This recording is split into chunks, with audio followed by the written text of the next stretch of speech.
স্ত্রীকে তুই তুই করে সবার সামনে ছোট করা ইসলামে নিষেধ। গালাগালি ও মারার কথা কল্পনাতেও আনা যাবে না। পেটের সন্তান ছেড়ে যেতে পারে, কিন্তু আপনি ঠিক থাকলে স্ত্রী আপনাকে কখনো ছেড়ে যাবে না।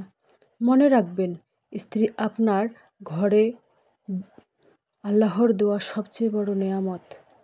খারাপ চিন্তা সরিয়ে স্ত্রীকে ভালোবাসেন। যারা পরকীয়ায় জড়িত তাদের পরিবার ধ্বংস হয়ে যায়, কখনো শান্তি আসবে না। কারোর কাছে ভালোবাসাও পাওয়া যায় না, সারা জীবনের জন্য মান সম্মানও হারাতে হয়। পরকীয়ায় শেষ পরিণাম কী হয় জেনে নিন। এই গরমে টিনের কুঁড়ে ঘরে যেন মরণ ফাঁদ, তবুও সংসার পরিপাটি রাখতে স্টেপ বাই স্টেপ প্রতিটি কাজ যেভাবে গুছিয়ে করি। তো নতুন দিনে নতুন আরেকটি ব্লগ ভিডিও নিয়ে হাজির আমি আপনাদের মাঝে। সাভানা, ভারতের ছোট্ট একটা গ্রাম শীতলকুচি জেলা থেকে বলছি। তো welcome back to my channel. আসসালামু আলাইকুম। তোমরা সবাই কেমন আছো? আমি আশা করি তোমরা সকলে ভালো আছো। আলহামদুলিল্লাহ, আমিও ভালো আছি। আর আমার পরিবার পরিজনদের নিয়ে আলহামদুলিল্লাহ আমি ভালোই আছি। আর আমার প্রাণপ্রিয় কলিজা আপু ভাইয়েরা, তোমরা সবাই কেমন আছো?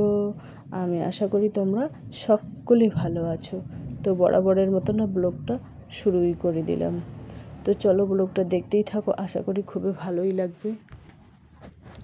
তো কালকে আর কি শুকিয়ে নিয়েছিলাম, ওই বালিশের কভারগুলো ধুয়ে দিয়েছি। মানে একদিনে তো শুকায় না, কারণ এই কারণে শুকায় না, বৃষ্টি পড়ে, সবসময় বৃষ্টি পড়েই থাকে। মানে কাপড় চোপড় ধুয়ে শুকাতে দিলাম, দেখতে পেলাম 5-10 মিনিট বা আধা ঘন্টা পর বৃষ্টি আবার আসলো।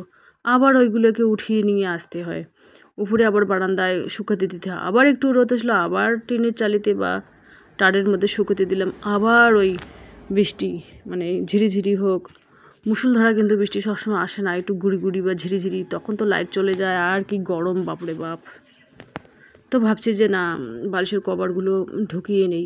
আমার বালিশের কভার পুরানা হোক আর নতুন হোক দুটো দুটো করে থাকে, একটা করে ভিতরে পরানো থাকে।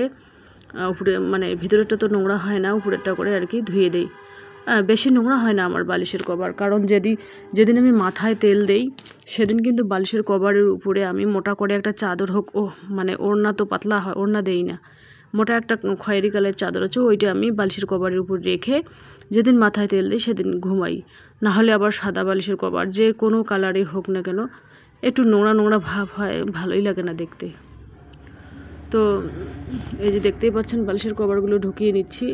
হাজব্যান্ডের ফ্রেন্ড কালকে চলে গেছে আর কি, বাসায় আমরা 3 জনই আছি। আর ছেলে আজকে কম্পিউটার ক্লাস যাবে, রান্না তাড়াতাড়ি করতে হবে আর কি। ওর কম্পিউটার ক্লাস আছে 11টায়। তো এখন আর কি ওরা মানে ছেলে পড়তে বসেছে, আজকে মেয়ে বসবে না, কারণ ওই যে এরাবি পড়ায় যে মৌলানা, তিনি আসবেন আর কি, এসে আর কি ছেলেকে পড়াবে। মেয়ে আজকে পড়বে না, মেয়ের একটু অসুবিধা আছে। তো ওদেরকে আর কি অফ ক্যামেরায় আমি নাস্তা দিয়েছি, আম মুড়ি। আর ছেলে আম খায়নি, ছেলেকে দুধ মুড়ি দিয়েছি। ছেলে কিন্তু খেতে চায় না, আম খেতে চায় না, খালি দুধ মুড়িই খায়। জোর জবরদস্তি করে একটু দিলে খায়, না হলে খায় না, এরকম পরিস্থিতি। মানে সব জিনিস খেতে হয়, ও অনেক জিনিসই খায় না, সবুজ শাকসবজি খায় না, ভেন্ডি খায় না, কাঁচকলা খায় না, আবার আম খায় না, কলা খায় না, এগুলো জিনিস খেতে চায় না। মানে অল্প অল্প খায়, আর ওগুলো খেতে চায় না। আচ্ছা, প্রত্যেকটা জিনিসই কিন্তু শরীরের পক্ষে উপকার। আমরা যদি এক একটা করে জিনিস বাদ দেই, তাহলে শরীরের মধ্যে কি ভিটামিন পাবো? আর এখানে দেখতে পাচ্ছেন আম, আরও অনেক নিচে আম আছে। এগুলো হচ্ছে গ্রামের বাসা, আমার মায়ের বাসা থেকে আম আমার মা আজকে সকালবেলা নিয়ে এসেছে। এই দেখতে পাচ্ছেন এখানে ডিম, এইগুলো ডিম আর কি একজন অর্ডার দিয়েছে, বিক্রি করবো আর কি। তো আমার মা আজকে সকালে এসেছে, কারণ বোনের বাসায় যাবে। বোনের যে হাজব্যান্ড আছে উনি আজকে হায়দ্রাবাদে যাবে, ওই জন্য আমার বাবা মাকে দাওয়াত দিয়ে নিয়ে গেল আর কি সকালবেলা।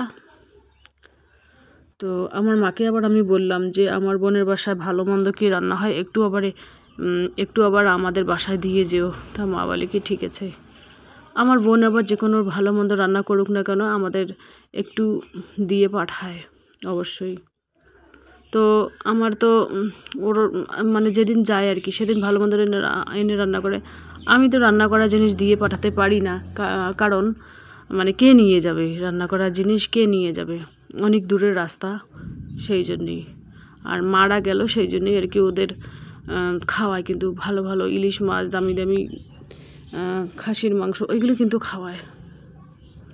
তো চলো এবার আমি আর কি ওই টেবিলটা আর কি একটু মোছামুছি করে গুছিয়ে নিই, কারণ এইগুলো না প্রত্যেক দিনকার কাজ, প্রত্যেক দিনে যে গুছিয়ে পরিপাটি করে রাখা যায় তাহলে কিন্তু নিজের মনটাও বেশ চাঙ্গা হয়ে ওঠে।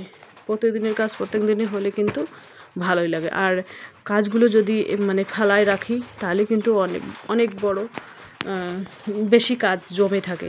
এই গরমে টিনের ঘর যেন মরণ ফাঁদ, এই গরমে টিনের কুঁড়ে ঘর যেন মরণ ফাঁদ, তবুও সংসার পরিপাটি রাখতে স্টেপ বাই স্টেপ প্রতিটি কাজ যেভাবে গুছিয়ে করি, সেই ব্লগটাই আজকে তোমাদের কাছে আমি শেয়ার করব। যতবারই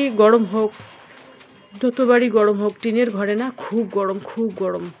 আর টিনের নিচে যদি এসি বোর্ড দেওয়া থাকে তাহলে অতটা গরম থাকে না, আর যদি ছাদ দেওয়া থাকে আরও অতটা গরম থাকে না। তো এবার আমি ওই মশলা মানে শুকনো ন্যাকড়া দিয়ে মশলার জারগুলো মুছে নেব। আর বৃষ্টি আসলো, আরও বৃষ্টি আসলো, মানে অল্প বৃষ্টি আসছে, একেবারে মুষলধারা যে বৃষ্টি আসবে, খুব জোরে বৃষ্টি আসবে, মানে শরীরটা করে ঠান্ডা হয় সেটাও না, অল্প ঘুরি ঘুরি আর কি বৃষ্টি, ওইগুলো বৃষ্টির কোনো কাজেই নেই, ভালোই লাগে না আর কি।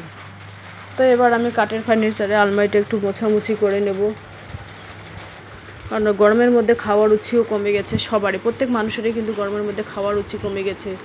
খাওয়ার রুচি কমে যাওয়া মানে সব লোকে কিন্তু একটু না একটু হলেও শুকিয়ে গেছে।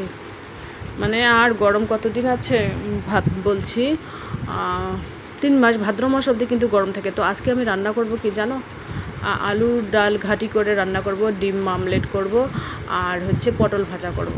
তাই দিয়ে দুবেলা হয়ে যাবে, সকালে হয়ে যাবে আর দুপুরে হয়ে যাবে। গরমের মধ্যে কতবার রান্না করব বলুন। আর সকালবেলায় অফ ক্যামেরায় কিন্তু আমি অনেক কিছু কাজ করে নিয়েছি। আজকে অনেক জমানো কাজ ছিল, যেহেতু 2-3 দিন থেকে মেহমান বাসায়, তো জমানো কাজ তো অনেক থাকে, কাপড় চোপড়, বেশিরভাগ তো কাপড় চোপড়েই থাকে জমানো আর কি। কারণ দেখুন, মেহমান আসলে যেটা কাপড় চোপড় পরে থাকি ওটা ভালো করে ধুতে পারি না, কারণ কাপড় চোপড় ধুতে একটু হলেও টাইম লাগে। তো মানে আর প্রত্যেক দিনে যেটা নাইটি পরে আমি কাজ করি ওটা তো প্রত্যেক দিনই ধুয়ে দেই, তবুও মনে করো বিছানার চাদর ওগুলো নোংরা হয়ে থাকে, ওগুলো একটু পরিপাটি করে ধুতে হয় আর কি। তো রান্না সেরে খাওয়া দাওয়া করে এই যে দেখুন দোকানে চলে আসলাম। তো মেয়ে আর কি ওই নাইটি কাটতেছে, তো ভাবলাম যে না একটু ব্লগ করি। এই দেখুন মেয়ের হাত একেবারে ফসাফস চলে, ও কিন্তু সব ধরনের জিনিস বানাতে পারে, নিউ ডিজাইনের, যে কেমন ডিজাইন তোমরা চাও সেই ডিজাইনের কিন্তু কুর্তি, চুড়িদার, নাইটি, ব্লাউজ অনায়াসে বানিয়ে দিতে পারবে। আমি খালি দেখা যাক কতদিনই শিখে থাকা ভালো যে কোনো কাজ। আর আমার সেলাই মেশিনটা তো নষ্ট হয়ে গেছে, 1 সপ্তাহ ধরে পড়ে আছে দিনহাটায়। তো বলছি কি আরও একটা কী জিনিস যেন লাগবে, মানে কুচবিহারে পাওয়া যায়নি, ওটা নাকি অনলাইনে অর্ডার করেছে, আরও 2-3 দিন নাকি লাগবে। তো খুব আর কি হেজিটেশন হচ্ছে আর কি। সেলাই মেশিনটা থাকলে অনেক, মানে খালি 20-এর ব্যাগ সেলাই করা আমার আছে, এখন 10-এর ব্যাগ 25-এর ব্যাগ মানুষ আসছে, দিতে পারছি না আর কি। তো দেখুন দোকানের বাইরের পরিবেশটা খুবই ভালো লাগছে। ওখানে একটা বড় সাইজের একটা ছাগল বাঁধা আছে, এর কিন্তু প্রায় 1 কিলোর মতো দুধ হয়। আমাদের পাশের বাড়ির ছাগলটা, মানে খুব বড় সাইজের ছাগল। আর এই যে দেখুন ফস কাটতেছে। তো চলো আজকের ব্লগ এ পর্যন্তই, ততক্ষণ তোমরা সবাই সুস্থ থাকো, সাবধানে থাকো, টাটা, আল্লাহ হাফেজ। এই দেখতে পাচ্ছেন দোকানের উপরে, টেবিলের উপরে যে মানি প্ল্যান্ট গাছটা মেয়ে রেখে দিয়েছে, ভালোই করেছে।